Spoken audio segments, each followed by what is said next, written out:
अस्सलाम वालेकुम dear students, मैं हूं मोहम्मद आसन अवैसी और आज हम इंशाल्लाह मैथमेटिकल क्वेश्चन करने वाले हैं assistant industries commerce and skills development department का।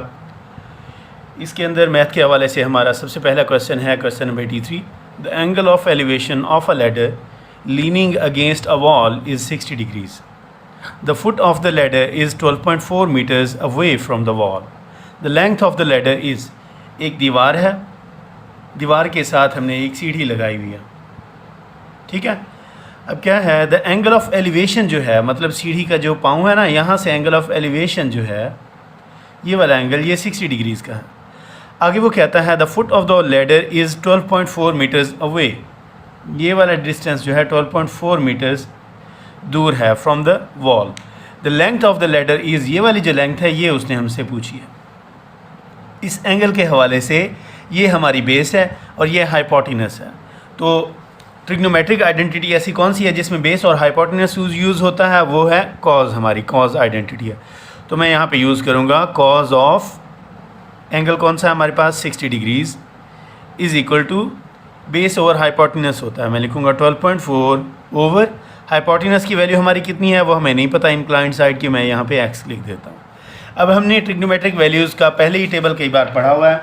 इसके मुताबिक हमें पता है साइन, कॉज और टेन की वैल्यू 0 डिग्री, 30 डिग्री, 45, 60 और 90 डिग्री के हिसाब से कॉज ऑफ 60 डिग्री कितना बनता है हमारे पास, 1/2।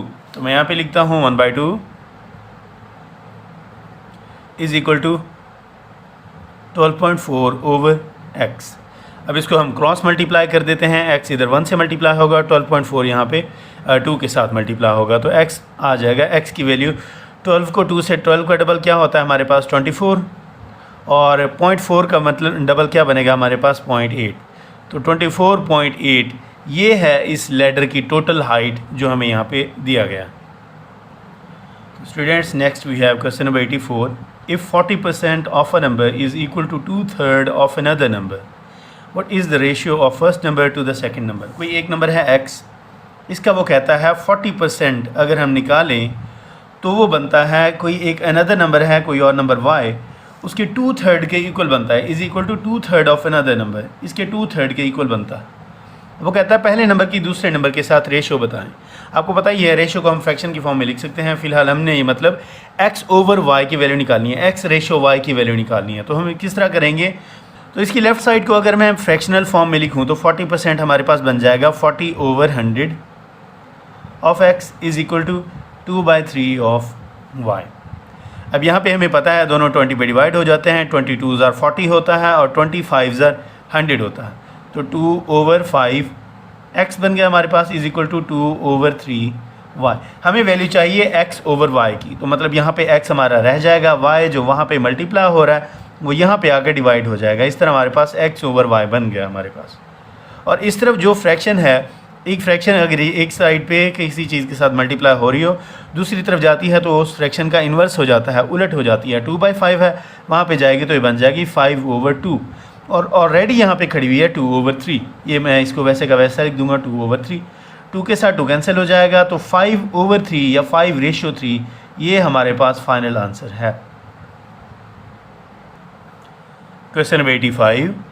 If AB is equal to A plus B plus AB, then 3 4 minus 2 3 is equal to। अब देखिए A और B के दरमियान में उसने कोई स्पेस दी है, इसका मतलब यह है वो ख़ास तरह का एक ऑपरेशन यूज़ कर रहा है कि अगर A के साथ स्पेस के साथ B दिया हुआ हो तो उसको हमने इस तरह से लिखना है। तो 3 और 4 भी इसी तरह स्पेस से लिखा है, 2 और 3 ये भी उसी तरह स्पेस से लिखा है, दरमियान में माइनस है, तो इसका क्या आंसर बनेगा, इसको किस तरह प्रोसेस करेंगे हम, इनको वैसे का वैसा लिखने की कोशिश करते हैं। अब आपके सामने ही है 3 और 4 उसी तरह लिखा हुआ है, उसको मैं किस तरह लिखूँगा, 3 + 4 + 3 × 4। यहाँ पे A B देखें वो स्पेस नहीं है, इसका मतलब ये है यहाँ पे दोनों ने मल्टीप्लाई होना। तो 3 4 को मैं इस फॉर्म में लिखूँगा, मैं लिखूँगा 3 + 4 + 3 × 4, ठीक है। दरमियान में क्या है, देखें 3 4 वाली टर्म है, उसके साथ है माइनस, मैंने यहाँ पे माइनस लिख दिया। आगे वो कह रहा है 2 3 को भी इसी तरह लिखें, 2 + 3 + 2 × 3, ये बन जाएगा हमारे पास 2 + 3 + 2 × 3। ये दो टर्म्स हैं, इनको हमने आपस में सॉल्व करना है। तो किस तरह करेंगे, हमारे पास 3 + 4 बनता है 7 और 3 × 4 बनता है 12। 7 + 12 और यहाँ पे माइनस आ गया, यहाँ पे 2 + 3 बनता है हमारे पास 5 प्लस और 2 × 3 ये बनता है हमारे पास 6। 5 + 6 बनता है 11 और 12 + 7 बनता है 19। 19 में से हमने 11 निकाला तो 8 हमारा final answer. Question number 26, if we multiply a fraction by itself and they divide the product by its reciprocal, find the fraction thus obtained, and the fraction that thus obtained is 18 whole 26/27. What is the original fraction? कोई एक fraction है, उसको हम assume कर लेते हैं x/y है, हम इसको होल फॉर्म में अस्यूम करेंगे। एक होती है सिंपल फ्रैक्शन, एक होती है डेसिमल फ्रैक्शन। हम इसको डेसिमल फ्रैक्शन में अस्यूम नहीं करेंगे क्योंकि उसने सिंपल फ्रैक्शन की फॉर्म में ही हमें ये वाली एग्जांपल दी है, ठीक है। तो इसलिए हमने इस फॉर्म में इसको अज्यूम करना है, x/y की फॉर्म में अज्यूम करेंगे। x/y हमारी फ्रैक्शन होगी। वो कहता है मल्टीप्लाई फ्रैक्शन बाय इटसेल्फ, मतलब इसको हमने x/y के साथ ही दोबारा मल्टीप्लाई कर दिया। आगे वो क्या कहता है, and divide the product bye it's reciprocal. अब जो कुछ भी बन गया ना, इसको हमने डिवाइड कर दिया इसी x/y के रेसिप्रोकल से। x/y का रेसिप्रोकल क्या बनेगा हमारे पास, y/x। ये हमारा रेसिप्रोकल बन गया। इसके ऊपर हम इसको डिवाइड करें। वो कह रहा है फाइनली हमारे पास क्या हासिल होता है, द फ्रैक्शन दस ऑब्टेन्ड इज़ 18 होल 26/27। 18 होल 26/27 ये उसकी स्टेटमेंट थी जिसको हमने मैथमेटिकल फॉर्म में कन्वर्ट कर लिया। इसको हम आगे सिंप्लीफाई करने की कोशिश करते हैं। x/y है और x/y है, ये बन जाएगा मैं सीधा लिखने की कोशिश करता हूँ, x/y मल्टीप्लाई बाय x/y। अब डिवाइड है, डिवाइड की जगह पे मल्टीप्लिकेशन का साइन आ जाएगा, y/x है ना। अब आपको पता ही है डिवीजन का साइन जब मल्टीप्लिकेशन का साइन बनता है तो उसके बाद वाली जो फ्रैक्शन होती है वो उलट हो जाती है। y/x है, ये दोबारा बन जाएगा x/y इज़ इक्वल टू, अब इसको करना है हमने 27 को जब हम 18 से मल्टीप्लाई करेंगे हमारे पास आंसर आता है 486 और फिर उसमें 26 हमने प्लस कर देना है ओवर 27 हमारे पास बन गया। ये तीनों आपस में मल्टीप्लाई होंगे, ये बन जाएगा हमारे पास x³ ओवर y, सारे आपस में मल्टीप्लाई होंगे बन जाएगा y³ इज़ इक्वल टू, इस तरफ हमारे पास बनेगा 486 और 26 ये बनता है 512, 512/27। अब ये देखें x³ ओवर y³ है तो लाजमी बात है, यहीं से हमें इशारा मिल रहा है कि ये भी किसी चीज़ का क्यूब बनेगा, ये भी किसी चीज़ का क्यूब बनेगा। अब सीधी बात है, ये तो 27 तो आपको नज़र आ रहा है, ये तो 3 का क्यूब है। तो जो 512 है ये आपको वैसे आना चाहिए, लेकिन अगर आपको नहीं आ रहा तो आपको हिट एंड ट्रायल मेथड से ही निकालना पड़ेगा। 6 का क्यूब निकालें, 7 का क्यूब निकालें, 8 का क्यूब निकालें। जब आप 8 का क्यूब निकालेंगे तो आपको पता चल जाएगा कि ये 8 का क्यूब ही है 512। 8 मल्टीप्लाई बाय 8 उसका आंसर यही आता है, ठीक है। तो 8³ over 3³ is equal to x³ over y³। अब यहाँ से आपको पता ये चला कि क्यूब्स को अगर हम हटा दें तो हमारे पास x over y is equal to 8/3 बन जाता है, ठीक है। तो x की वैल्यू हमारे पास 8 होगी, y की वैल्यू 3 होगी, लेकिन उसने हमसे ये पूछा ही नहीं है। उसने कहा है ओवरऑल हमारी फ्रैक्शन बताएं। इस फ्रैक्शन को उसने डेसिमल फ्रैक्शन की फॉर्म में हमें आंसर ऑप्शंस दिए। तो हम क्या करते हैं, 8 को 3 के ऊपर डिवाइड कर देते हैं। 8 को हमने अंदर रखा, 3 को डिवाइड किया, 3 2 6 बनता है, ठीक है। और आगे हमारे पास क्या बनेगा, आगे हम डेसिमल पॉइंट लगाएंगे, यहाँ पे 2 बच जाएगा ना। अब यहीं से ही हम देख सकते हैं कि हमारे जो ऑप्शंस है ना उनमें एक ही ऑप्शन है जिसका डेसिमल की लेफ़्ट साइड पे 2 है। हमें आगे इसको सॉल्व करने की ज़रूरत नहीं है, लेकिन अगर आप कर लें तो भी आपके पास यही आंसर आएगा। देखें अब 3 2 6 हो गया, यहाँ पे 0 लगाएंगे तो 3 6 18 बनता है, और दोबारा से 2 लगाएंगे 3 6 18, इस तरह 2.666 बनता जाएगा। इसको आप राउंड ऑफ करेंगे तो 2.67, यही आपका आंसर बनता है। Question number 87. The average marks of 4 subjects is 120. If 33 was misread as 13 during calculations, what will be the correct average? 4 numbers थे, उन चारों नंबर्स का जो एवरेज हमने निकाला वो 120 था। अब किसी भी चीज़ का जो एवरेज होता है उसका मतलब यही होता है कि जितनी भी क्वांटिटीज़ थी हर एक क्वांटिटी को इक्वल उतनी अमाउंट मिली है, हर एक क्वांटिटी का इक्वल शेयर है, वो उतना है जितना हमने एवरेज निकाला। 4 क्वांटिटीज़ का एवरेज 120 है, इसका मतलब यही है कि 120 एक क्वांटिटी में भी आ गया, दूसरी में भी 120 आ गया, तीसरी में भी 120 आ गया और चौथी में भी 120 आ गया। ये हमने अपनी तरफ से किया, एक्चुअल उनकी वैल्यूज़ जो भी थी, लेकिन अगर बराबर सबके अंदर टोटल चीज़ डिवाइड करें तो सबके पास 120 ही आता है। आगे वो हमें बताता है कि अगर जो है इन चारों में से कोई एक क्वांटिटी ऐसी थी जिसकी टोटल वैल्यू 33 थी, लेकिन उसको हमने गलती से 13 पढ़ लिया, 13 पढ़ लिया, तो उसकी वजह से अब तो 120 बन गया, लेकिन असल में वो वैल्यू 33 थी, वो 13 नहीं थी। मतलब ये है कि हमने कितना गलती कर दी, हमने 20 नंबरों की गलती कर दी, 20 डिजिट्स की गलती कर दी। हमने क्या किया, उसको 20 नंबर कम कर लिया। ठीक है, 33 में से जब 13 निकालते हैं तो कितना आता है, 20 पॉइंट्स का हमने एरर निकाल दिया इसके अंदर। ठीक है ना, असल नंबर 33 था, हमने उसको 13 पढ़ लिया, तो हमने 20 नंबर कम पढ़ाया। तो हमने ये 20 नंबर इसके अंदर ऐड करने हैं ताकि हमारा एवरेज जो है उसी के मुताबिक बने।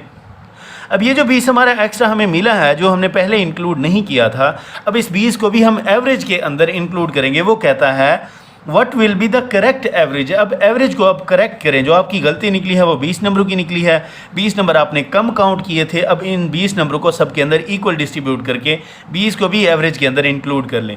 तो 20 के बराबर बराबर हमने 4 हिस्से करने हैं। तो आप खुद बताएं कि 20 को जब 4 पे डिवाइड करेंगे कितना आता है, 5। यही 5 हम सब के अंदर प्लस कर देंगे, 5 इसमें, 5 इसमें, 5 इसमें और 5 इसमें। इस तरह हमारा ये 20 के अंदर ऐड हो जाएगा।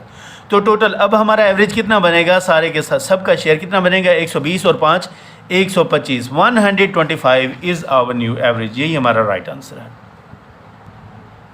क्वेश्चन है हमारा, if a class has 56 boys and the total strength is 140, find the percentage of boys. लड़कों की तादाद है 56, कुल तादाद है क्लास की 140। वो कह रहे हैं कि परसेंटेज में कन्वर्ट करें, कितने परसेंट लड़के बनते हैं। किसी भी नंबर को परसेंटेज में कन्वर्ट करना हो तो टोटल के साथ कंपेयर करके 100 से मल्टीप्लाई कर देते हैं, आपको पहले ही पता है। तो हम क्या करेंगे, 1 0 से तो 1 0 कैंसिल हो जाएगा। ठीक है, अब 14 का टेबल आता हो तो 14 1 14 होता है, 14 4 56 होता है।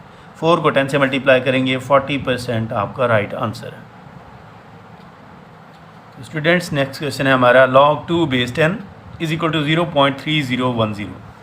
आगे वो हमसे पूछता है log 10 base 2 is equal to 2 और 10 की जगह उसने चेंज कर दिया। ठीक है ना, 10 की जगह पे 2 लिख दिया, 2 की जगह पे 10 लिख दिया। आपको ये याद होना चाहिए कि 2 और 10 log के केस में इन दो नंबर्स की जगह जब चेंज होती है तो मतलब ये रेसिप्रोकल हो जाता है। जैसे कि x ओवर y का रेसिप्रोकल होता है y ओवर x, जिस तरह 5 का रेसिप्रोकल होता है 1 ओवर 5, इसी तरह log 2 base 10 का रेसिप्रोकल बनेगा log 10 base 2। मतलब ये है कि फिर हमने राइट साइड को भी रेसिप्रोकेट ही करना है। तो हमने ये कर दिया, log 2 base 10 की वैल्यू थी 0.3010। अब log 10 base 2 की वैल्यू क्या बनेगी, राइट साइड को भी हमने रेसिप्रोकेट कर दिया, 1 ओवर 0.3010। लेकिन हमारे गिवन ऑप्शंस में ये वाला ऑप्शन नहीं दिया गया। हमारे गिवन ऑप्शंस में 699 ये इस तरह के दिए गए, मतलब फ्रैक्शन की फॉर्म में दिए गए। हम इसको फ्रैक्शन में कन्वर्ट करते हैं। देखिए, इसके डेसिमल पॉइंट को हम ख़त्म करना चाहें तो क्या करेंगे, डेसिमल पॉइंट इसका यहाँ पे मूव होना लाजमी है। ये वाला एंड में तो 0 है, यहाँ पे मूव करना हमारे लिए लाजमी नहीं है। जो इसके अंदर नॉन ज़ीरो नंबर्स आ रहे हैं उन सबको हमने डेसिमल पॉइंट के अंदर करना है। ठीक है, तो डेसिमल पॉइंट यहाँ से कितने जंप्स कर रहा है, 3 जंप्स कर रहा है। तो 3 0 वाले नंबर से मल्टीप्लाई और डिवाइड कर देंगे, यानी कि 1000 के साथ मल्टीप्लाई और डिवाइड किया।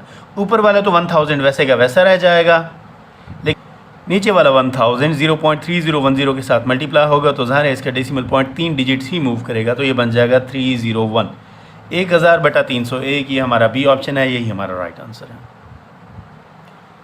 क्वेश्चन नंबर 90 इस पेपर का लास्ट क्वेश्चन है, the price of a bicycle is ₹6,480 inclusive 8% GST। What is the original price of the bicycle. कोई साइकिल है, उसकी प्राइस जो है टैक्स को मिलाने के बाद 6,480 रुपये बनी है। वो कहता है उसकी ओरिजिनल प्राइस कितनी थी, वो हम निकालते हैं। देखिए, ओरिजिनल प्राइस जो है वो हमें पता नहीं है, लेकिन मैं इसको ऐसे लिख देता हूँ OP।